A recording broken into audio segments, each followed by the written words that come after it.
వాక్యాన్ని వింటున్న సహోదర సహోదరులకు యేసుక్రీస్తు నామంలో శుభములు ప్రార్థన చేస్తున్నాం.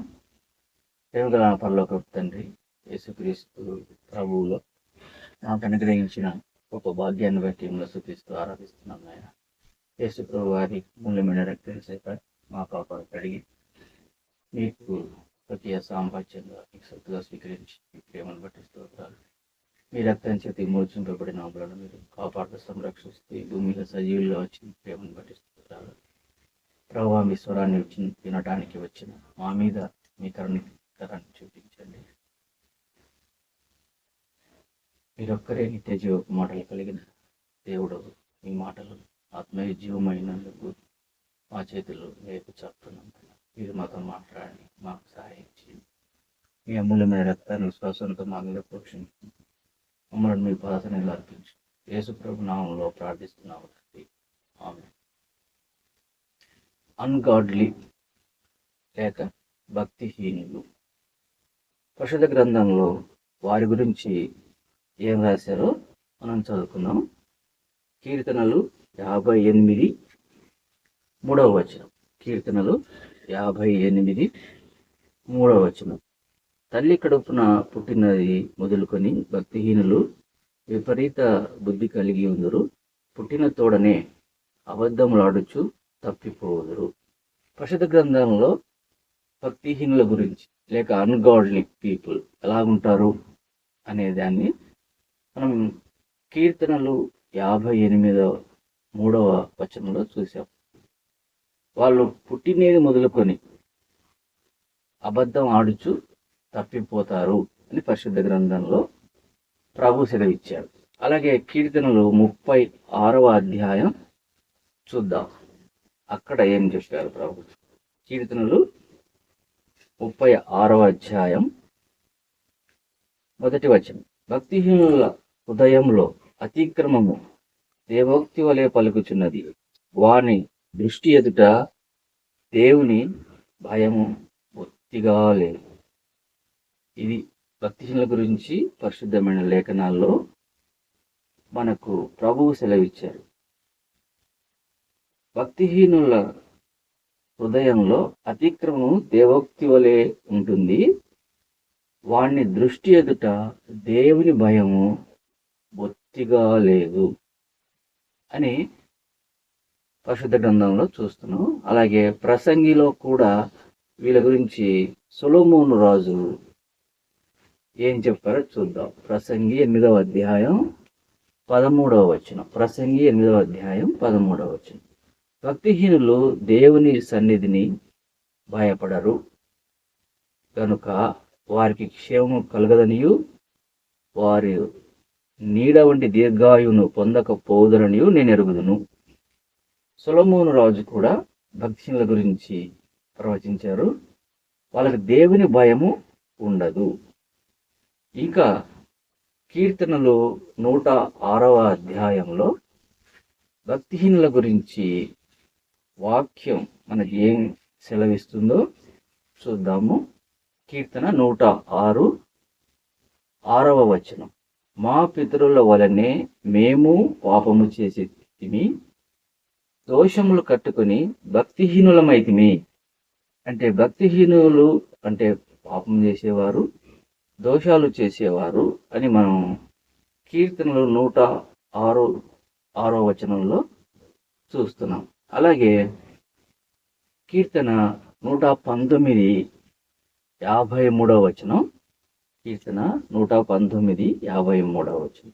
నీ ధర్మశాస్త్రమును విడచి నడుచున్న భక్తిహీనులను చూడగా నాకు అధిక రోషం పుట్టుచున్నది. భక్తిహీనులను ప్రభు యొక్క ధర్మశాస్త్రాన్ని విడిచి నడుస్తారు అని మనం ఇక్కడ చూస్తాం. అలాగే కీర్తన 18వ అధ్యాయంలో వీరి గురించి ఏముందో మనం ఒకసారి చూద్దాం. కీర్తన 18వ అధ్యాయం 21వ వచనం. కీర్తన 18:21. యెహోవా మార్గములను నేను అనుసరించుచున్నాను, భక్తిహీనుడనై నేను నా దేవుని విడిచిన వాడను కాను. అంటే భక్తిహీనులు దేవుని విడిచి నడుస్తారు అని మనము కీర్తనల 18:6 చూస్తాం. అలాగే సామెతల గ్రంథంలో వీరి గురించి ప్రభు ఏం సెలవిచ్చారో చూద్దాం. సామెతలు 15వ అధ్యాయం, సామెతలు 15వ అధ్యాయం 28వ వచనం. 15:28. నీతిమంతుని మనస్సు యుక్తమైన ప్రత్యుత్తరం ఇచ్చుటకు ప్రయత్నించును, భక్తిహీనుల నోరు చెడ్డ మాటలు కుమరించు. భక్తిహీనులు వారు చెడ్డ మాటలు పలుకుతారు అని మనం ఇక్కడ చూస్తాం. అలాగే కొత్త నిబంధనలో కూడా అపోస్తలుడైన పౌలు తిమోతికి వ్రాసిన 2వ పత్రికలో వీరి గురించి చెప్పాడు. తిమోతికి రాసిన 2వ పత్రిక 2వ అధ్యాయం 2వ పత్రిక 2వ అధ్యాయం 16వ వచనం. అపవిత్రమైన వట్టి మాటలకు విముఖుడవై ఉండుము, అట్టి మాటలాడువారు మరి ఎక్కువగా భక్తిహీనులగుదురు. అంటే భక్తిహీనులు అపవిత్రమైన వట్టి మాటలు ఆడతారు అని పరిశుద్ధ లేఖనాల ద్వారా తెలుసుకుంటున్నాం. భక్తిహీనుల గురించి పరిశుద్ధ లేఖనాలు వారు ఎలాగుంటారు మనం చూసాము. ఇది వాళ్ళు గురించి ప్రభువు సెలవిచ్చినది. వీళ్ళు ఆలోచన విధానం కానీ చేసే పనులు కానీ ఎలాగుంటాయో కొన్ని వివరాలు మనకు పరిశుద్ధ గ్రంథంలో ఉన్నాయి. ఉదాహరణగా కీర్తన 37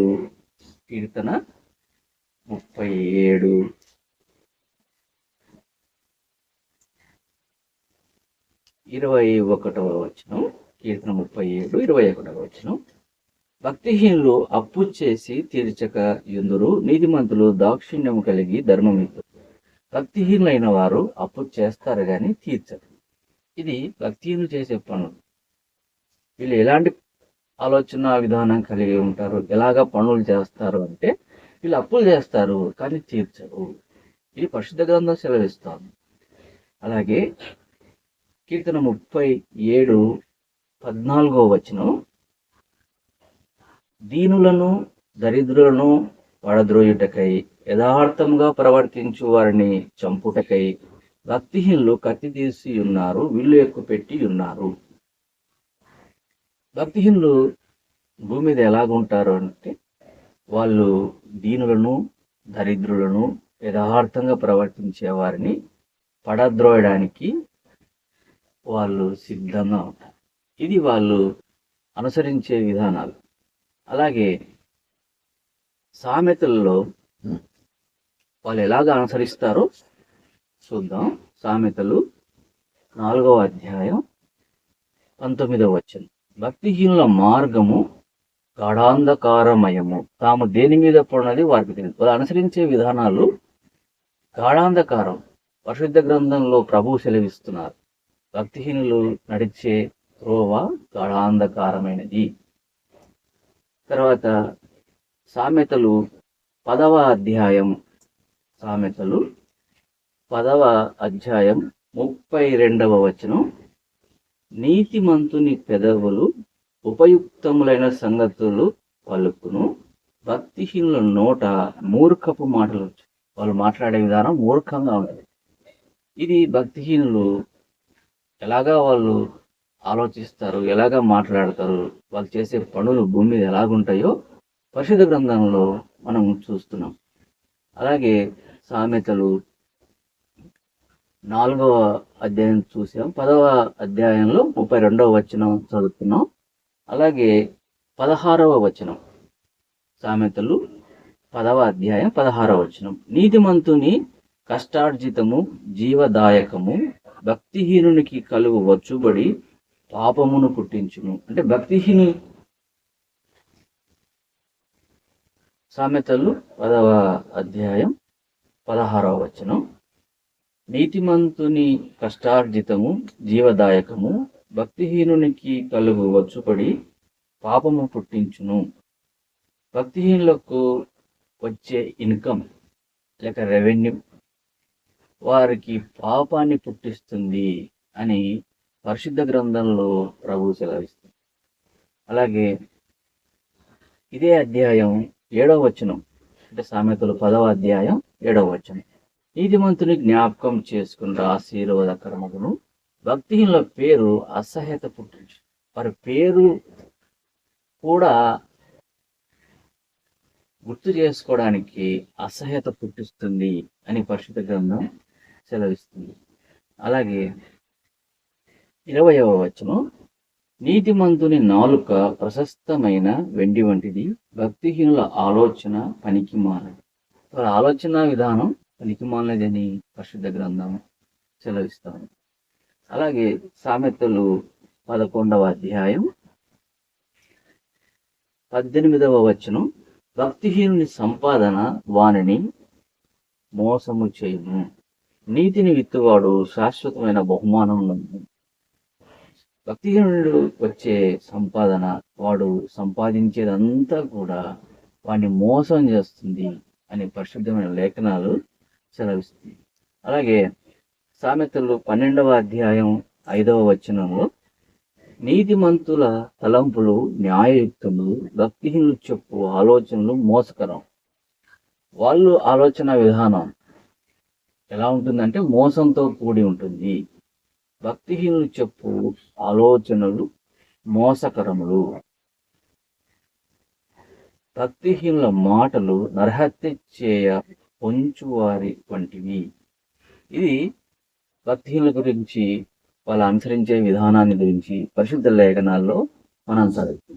అలాగే సామెతలు 12వ అధ్యాయం 10వ వచనం, నీతిమంతుడు తన పశువుల ప్రాణమును దయతో చూచును, భక్తిహీనుల వాత్సల్యం క్రూరత్వమే.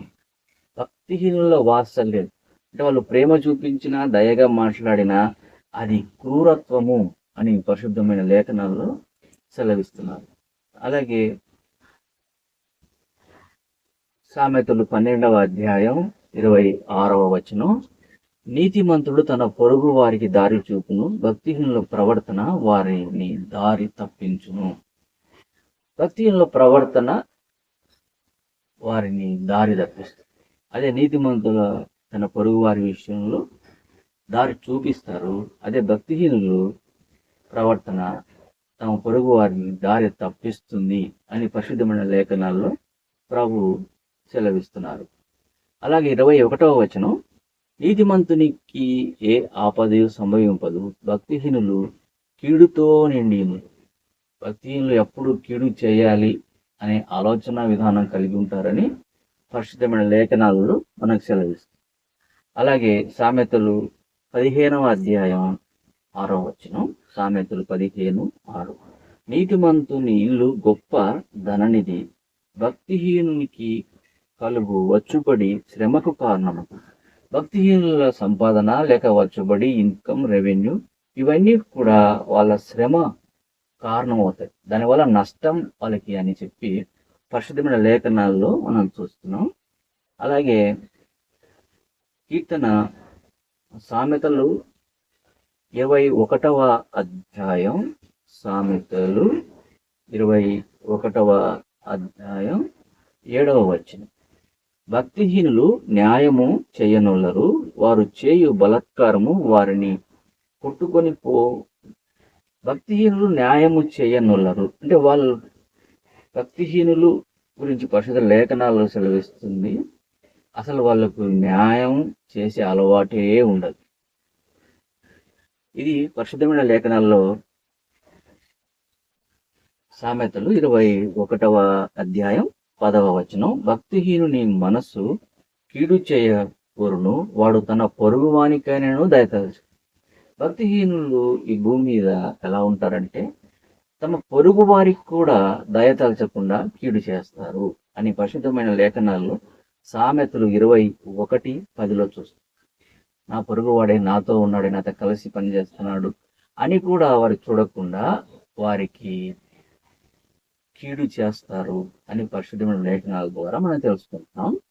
అలాగే సామెతలు 21:29, భక్తిహీనుడు తన ముఖమును మార్చుకును, యథార్థవంతుడు తన ప్రవర్తనను చక్కపరుచుకును. భక్తిహీనులు తమ ముఖమును మార్చుకుంటారు. మంచి చెప్తే వినరు. అదే యథార్థవంతులైతే తమ ప్రవర్తనను మార్చు.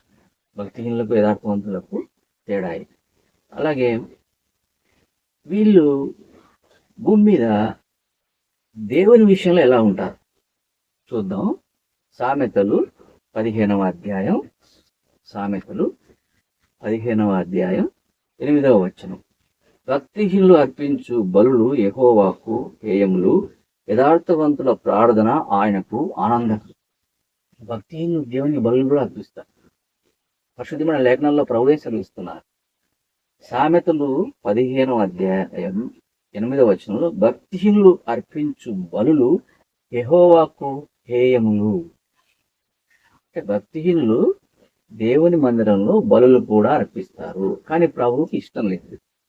అలాగే సామెతలు 21వ అధ్యాయం, సామెతలు 21, 27. భక్తిహీనులు అర్పించు బలులు హేయములు, దురాలోచనతో అర్పించినడల అవి మరీ హేయములు. భక్తిహీనులు ప్రభువుకి అర్పిస్తారు, బలులు అర్పిస్తారని పరిశుద్ధమైన లేఖనాలు ప్రభు సెలవిస్తారు. కానీ ఆలోచన విధానం ఎలా ఉంటే దురాలోచనతో అర్పిస్తారు, అందుకు అవి మరీ హేయం. ఇలాగా వాళ్ళు ఏం చెప్తారు చూడండి, చాలా ఆశ్చర్యంగా ఉంటుంది ఈ విషయం. కీర్తన 50వ అధ్యాయం, కీర్తన 50, కీర్తన 50, కీర్తన 50, 16వ వచనం. భక్తిహీనులతో దేవుడు ఇట్లు సెలవిచ్చుచున్నాడు, నా కట్టడలు వివరించుటకు నీకేమి పని, నా నిబంధన నీ నోట వచించెదవేమి. భక్తిహీనులతో దేవుడు సెలవిస్తున్నాడు, వాళ్ళను ప్రశ్నిస్తున్నాడు దేవుడు.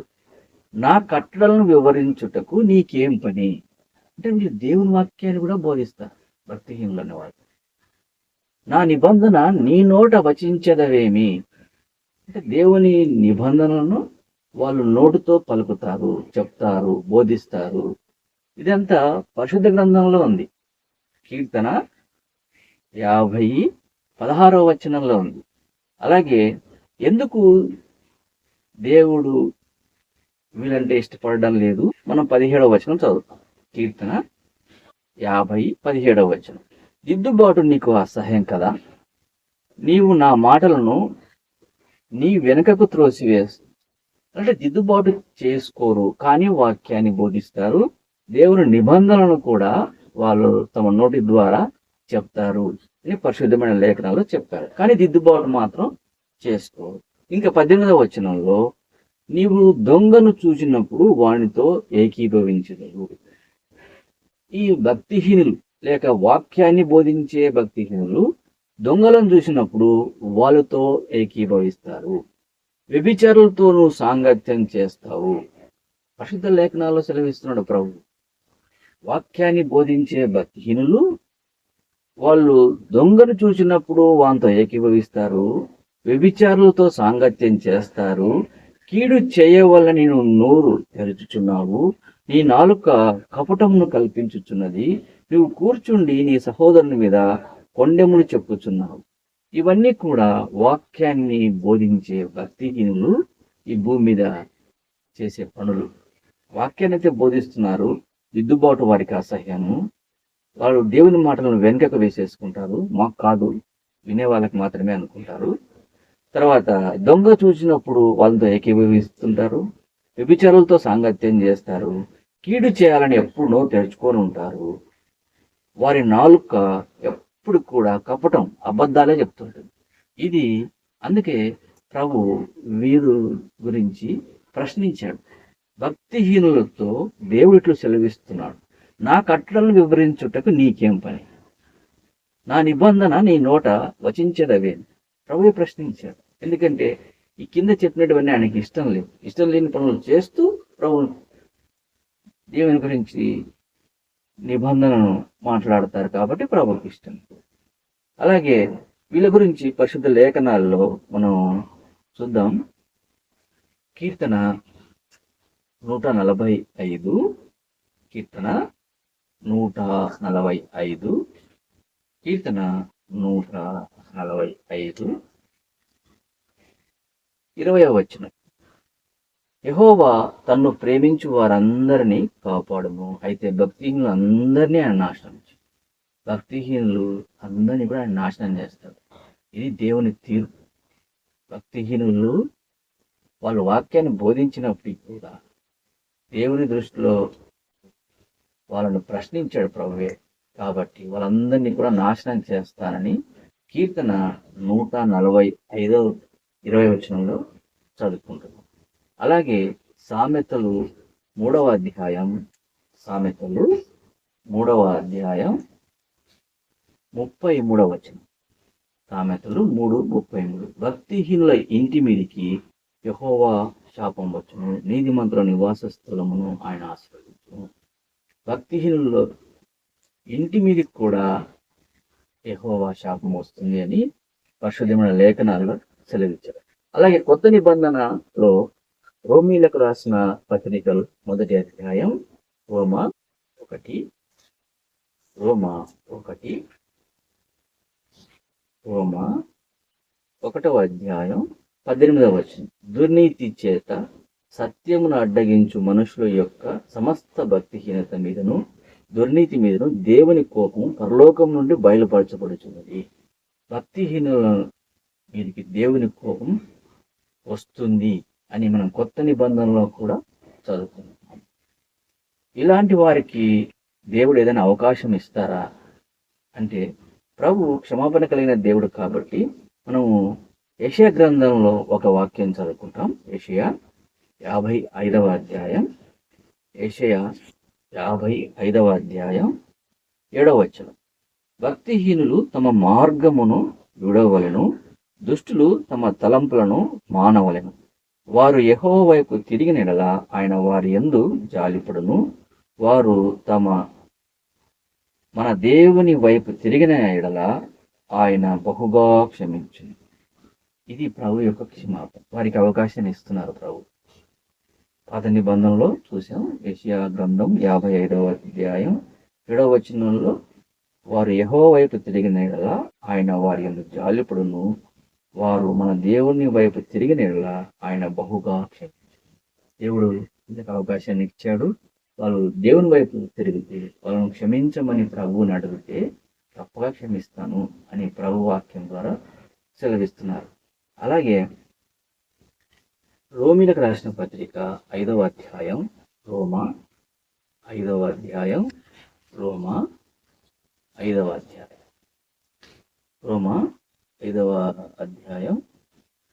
వచనం.